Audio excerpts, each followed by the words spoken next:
morning children. Let us continue with the physical properties of acids. Yesterday we have studied what are acids. You must be remembering what are acids. Yes, the compounds which releases one or more hydrogen ions in aqueous solution is termed as acids. So let us start with the physical properties. As the first properties we can say that acids are sour in taste.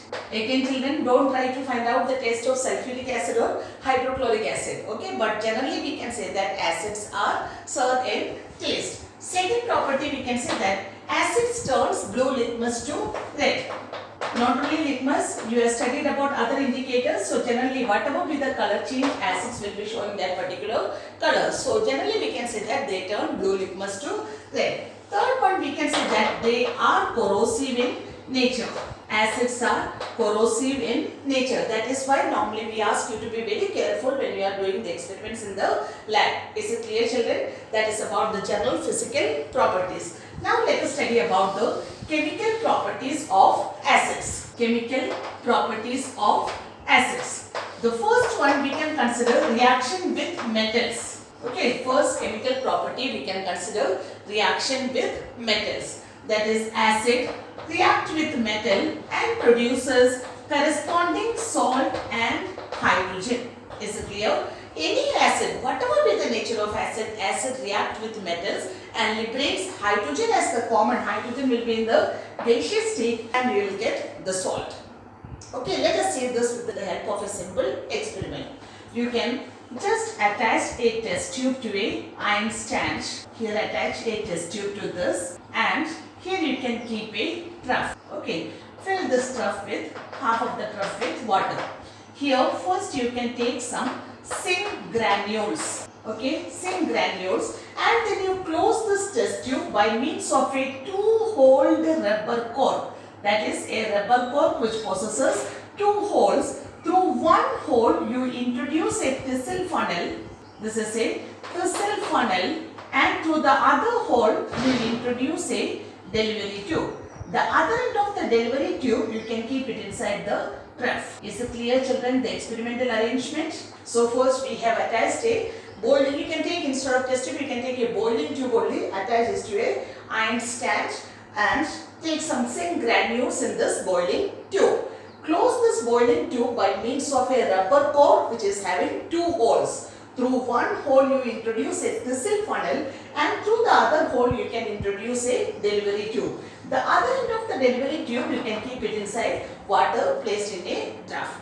Is it clear children? Now you can do one thing. Through this thistle funnel you add some dilute sulfuric acid. Okay. And when the sulfuric acid reaches in the test tube, I mean when it comes in contact with the zinc granules, you can see that sulfuric acid reacts with zinc granules and produces the salt zinc sulfate, and at the same time it liberates hydrogen gas. So here you can observe in water the formation of some bubbles which indicates that it is hydrogen.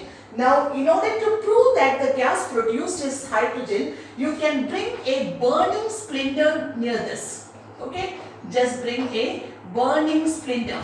That is a burning mastic also, you can bring it near this portion. So you can see that this splinter will be burning more brightly, followed by a pop sound which proves that the gas produced is hydrogen. Is it clear children? So we have proved that metals on reaction with acids produces the salt and it liberates hydrogen. In order to prove the presence of hydrogen, we just use a burning mastic or burning splinter which when comes in contact with hydrogen, it will burn more brightly followed by a pop sound.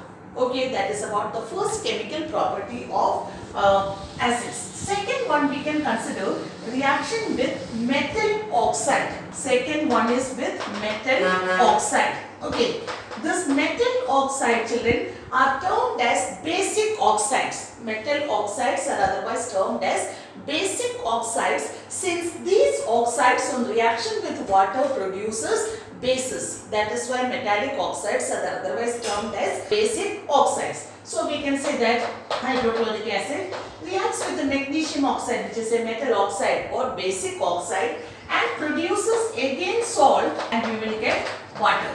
Okay, so acids react with the metallic oxides or basic oxides and produces salt and water. Let us consider another example. If you consider sulfuric acid reacts with the calcium oxide and produces calcium sulfate plus water. So is it clear, children? So generally we can say that acid reacts with the metallic oxide or basic oxides and produces salt and water. Let us consider the third chemical property, that is reaction with carbonates or bicarbonate. Reaction with carbonates or bicarbonate. That is, again we can say that acid reacts with carbonate or bicarbonate and produces salt, carbon dioxide and water. Is it clear, children? Acid reacts with the carbonates or bicarbonates. It liberates carbon dioxide, which is in the gaseous form, water and salt. Now just see this carbon dioxide, how we can check the presence of this gas. You can pass this carbon dioxide through lime water.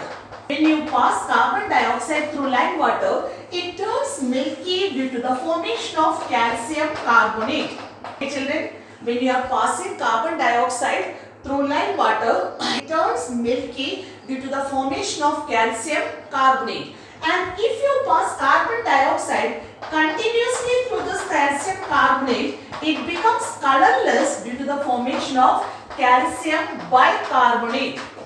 Is it clear, children? If you are passing carbon dioxide through this lime water for short duration of time, you will get a white PPT of calcium carbonate. But if it is passed through long time, then you will get a clear solution of calcium bicarbonate. This is how you can check the presence of carbon dioxide. Now let us consider the last chemical property of acid, that is reaction with base. We can say that acid reacts with a base.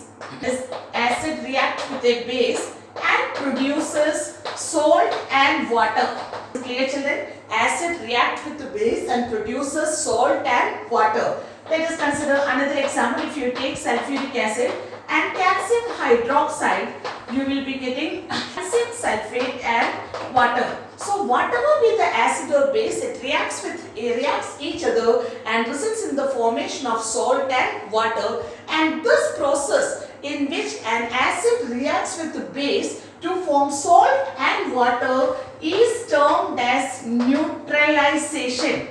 Is it clear, children? So neutralization means it is the process in which acid reacts with the base to form salt and water. Is it clear? So thus we have completed the chemical properties of acids. Next class we will study about bases. Thank you, children.